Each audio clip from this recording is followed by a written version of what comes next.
सनातन धर्म के प्रमुख ग्रंथों में से एक गरुड़ पुराण जीवन, मृत्यु और मृत्यु के बाद की यात्रा के रहस्यों को विस्तार से बताता है।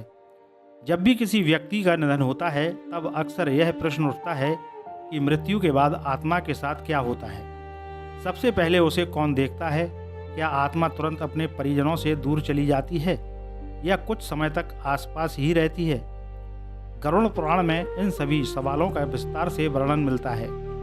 मान्यता है कि भगवान विष्णु ने यह ज्ञान अपने वाहन गरुड़ को दिया था, इसलिए इस ग्रंथ का नाम गरुड़ पुराण पड़ा।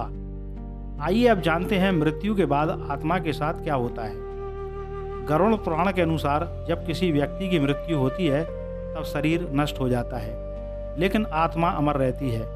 आत्मा शरीर छोड़ने के बाद कुछ समय तक अपने ही घर और परिवार के आसपास रहती है। वह अपने परिजनों को रोते बिलखते देखती है, लेकिन किसी से संवाद नहीं कर पाती। ग्रंथ बताता है कि मृत्यु के तुरंत बाद सबसे पहले आत्मा को देखने वाले यमलोक के यमदूत होते हैं, जिन्हें यमदूत कहा जाता है। ये दूत यमराज के आदेश पर पृथ्वी पर आते हैं और आत्मा को उसके कर्मों के अनुसार यमलोक ले जाने की प्रक्रिया शुरू करते हैं। मान्यता है कि अच्छे कर्म करने वाले लोगों को दिव्य स्वरूप वाले दूत दिखाई देते हैं, जबकि पाप कर्म करने वालों को भयावह रूप वाले यमदूत नजर आते हैं। यही कारण है कि सनातन धर्म में जीवन भर अच्छे कर्म करने और धर्म के मार्ग पर चलने की सीख दी जाती है। अक्सर एक सवाल और लोगों के दिमाग में आता है, क्या आत्मा अपने परिवार को देख सकती है? तो इसके जवाब में गरुड़ पुराण में उल्लेख मिलता है कि मृत्यु के बाद आत्मा लगभग 13 दिनों तक अपने घर के आसपास रहती है।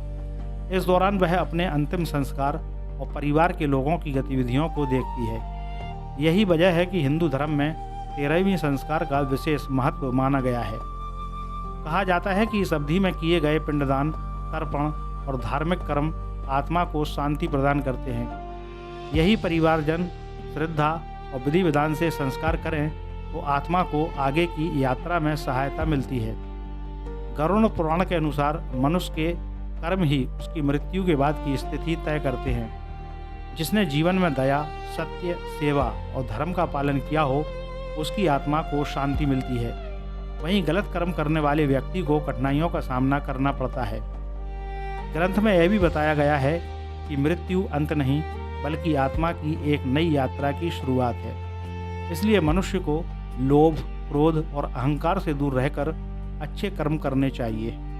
गरुड़ पुराण केवल मृत्यु का वर्णन करने वाला ग्रंथ नहीं है, बल्कि यह जीवन को सही दिशा देने का संदेश भी देता है। यह हमें सिखाता है कि मनुष्य को हर परिस्थिति में धर्म, सत्य, मानवता का पालन करना चाहिए, क्योंकि अंततः उसके कर्म ही उसके साथ जाते हैं। इसीलिए सनातन परंपरा में कहा गया है कि धन, वैभव और शरीर सब यहीं रह जाते हैं, लेकिन अच्छे और बुरे कर्म आत्मा के साथ आगे तक जाते हैं।